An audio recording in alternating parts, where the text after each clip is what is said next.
নান্নু ভাই আগে সিলেক্টর ছিলেন, উনি ওনার মতামত দিয়েছেন, কিন্তু আমাদের যদি স্কোয়াডগুলি আমরা ফলো করি হিসাবটা ক্লিয়ার, সবাই করতে পারবে যে আসলে 26-27 জন প্লেয়ার নিয়ে কাজ করা হয় না কত প্লেয়ার নিয়ে কাজ করা হয়। তো আমাদের এখন স্বীকৃত সংখ্যক যে খেলোয়াড়রা আছে এদেরকে নিয়ে আমাদেরকে টিম ফর্মেটে এখন আগাতে হচ্ছে। কাজ করতে থাকি, সুযোগ আসবে। সত্যি বলতে আমাদের বাংলাদেশে তো ওরকম ইন্টারন্যাশনাল খুব বেশি 20 থেকে 25 জনের বাইরে তো ওরকম প্লেয়ার নেই। তবে কি সাবেক নির্বাচক নান্নু আর ক্রিকেটার সাইফুদ্দিনের কথাই সত্যি? বাংলাদেশ ক্রিকেটে ঘুরে ফিরে 20-25 জন ক্রিকেটারই খেলছে, খেলাতে হচ্ছে। অস্ট্রেলিয়াগামী বিসিবি হাই পারফরমেন্স দলের টিম ফটো সেশনে দেখা যাচ্ছে টেস্ট ক্রিকেটার সাদমান ইসলাম, মাহমুদুল জয়, শাহাদাত দীপুকে। আছেন জাতীয় দলে খেলা আফিফ হোসেন, শামীম পাটোয়ারি, পারভেজ ইমনরাও। অথচ এইচপি টিমে থাকার কথা পাইপলাইনের ক্রিকেটাররা। শুধু তাদের না পাঠিয়ে কেন অস্ট্রেলিয়ায় পাঠানো হচ্ছে এক ঝাঁক জাতীয় দলের ক্রিকেটারকে? প্রশ্ন ছিল হাই পারফরমেন্স ইউনিটের প্রধান নাইমুর রহমান দুর্জয়ের কাছে।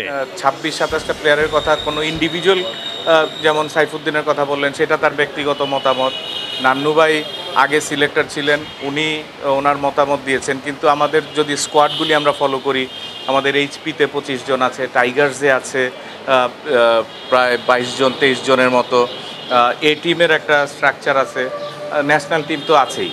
তো সব মিলিয়ে যদি এখন আপনি হিসাবটা ক্লিয়ার, সবাই করতে পারবে যে আসলে 26-27 জন প্লেয়ার নিয়ে কাজ করা হয় না কত প্লেয়ার নিয়ে কাজ করা হয়। ন্যাশনাল টিমে যারা খেলছে সেইখানকার প্লেয়ারও নেওয়া হয়েছে, কারণ 2027-এ আমাদের যে অস্ট্রেলিয়ার সঙ্গে ট্যুর আছে, ওখানের খেলাটাও কিন্তু ডারউইনেই হবে। তো তাদেরও একটা প্রিপারেশন, কারণ অনেক সময় আমরা দেখি যে আমাদের নতুন প্লেয়ার বা একেবারে প্রথমবার খেলতে গিয়ে একটা আননোন একটা পরিবেশে ডেবিউ হচ্ছে। দীর্ঘ 3 বছর পর আছে জাতীয় দলের অস্ট্রেলিয়া সফর। ওই সফরের জন্য ক্রিকেটারদের এখনই প্রস্তুত করতেই জাতীয় দলে খেলা কিংবা ডাক পাওয়া 11 জন ক্রিকেটার এইচপি দলে। বিসিবির দূরদর্শী এক সিদ্ধান্তই বটে। জাতীয় দল প্রায় 18 বছর পর 2027 সালে যাচ্ছে অস্ট্রেলিয়ার মাটিতে খেলতে। সে হিসেবে এইচপি দল একটু ভাগ্যবানই বটে। 7 বছর পর অস্ট্রেলিয়ায় দাওয়াত মিলেছে এইচপি দলের। ওই কন্ডিশনে ওয়ানডে, টি-20 আর 4 দিনের ম্যাচ ঘিরে ক্রিকেটাররাও রোমাঞ্চিত। না, অবশ্যই আমার মনে হয় যে এটা প্রত্যেকটা প্লেয়ারের জন্য বিগ অপরচুনিটি, কারণ যেহেতু অনেক লম্বা ট্যুর, যেখানে মানে 3টা ফরম্যাটই আমরা খেলতে পারছি। তো আমার মনে হয় যে নিজেদের জায়গাটা বোঝা এবং আমাদের ফিউচারে আরও কী কী করতে হবে সেই জিনিসগুলো আমরা এটার মাধ্যমে জানতে পারবো। যে এই সুযোগগুলি কাজে লাগানোর দায়িত্ব কিন্তু প্লেয়ারের।